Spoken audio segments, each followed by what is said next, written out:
माझं सोलापूर न्यूजमध्ये आपल्या सगळ्यांचं स्वागत। विजापूर रोडवरील आनंदवन सुंदर प्लॉट अभिनव योजनेमध्ये प्लॉट नावावर न करता पैसे घेऊन वृद्धाची फसवणूक केल्याप्रकरणी डेव्हलपर विरुद्ध विजापूर नाका पोलीस ठाण्यामध्ये गुन्हा दाखल करण्यात आला आहे।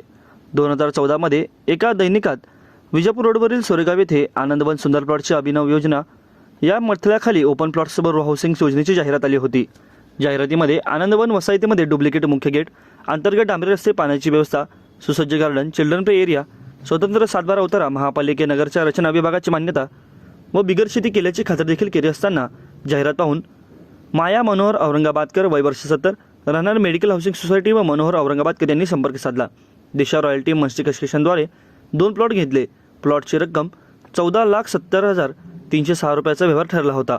प्लॉटची नोटरी खरेदी करतेवेळी 50,000 रुपये रोख व 2 लाख रुपयाची धनादेश दिला होता। मात्र डेव्हलपरने धनादेश न घेता सर्व रक्कम रोख रक्कम स्वरूपात स्वीकारली। त्यानंतर व्यवहाराच्या ठरलेल्या रकमेप्रमाणे संपूर्ण रक्कम औरंगाबादकर यांनी त्यावेळी त्यांना दिली। बऱ्याच दिवसानंतर मनोहर औरंगाबादकर हे प्लॉटच्या ठिकाणी सुधारणा झाली नाही की हे पाहण्यासाठी गेले, मात्र ही काही सुधारणा दिसून आली नाही। तेव्हा त्यांनी सुधारणा नसेल तर संपूर्ण रक्कम परत करा अशी मागणी केली असता डेव्हलपरने रक्कम नंतर देतो सांगून दिली। याशिवाय प्लॉटही नावावर केला नाही। औरंगाबादकर यांनी अन्य लोकांची फसवणूक केली म्हणून फिर्याद देण्यात आली असून या प्रकरणी राहुल एकनाथ बासुदकर यांच्या विरुद्ध गुन्हा दाखल झाला आहे व या घटनेचा अधिक तपास अजय पोपळभट करीत आहेत।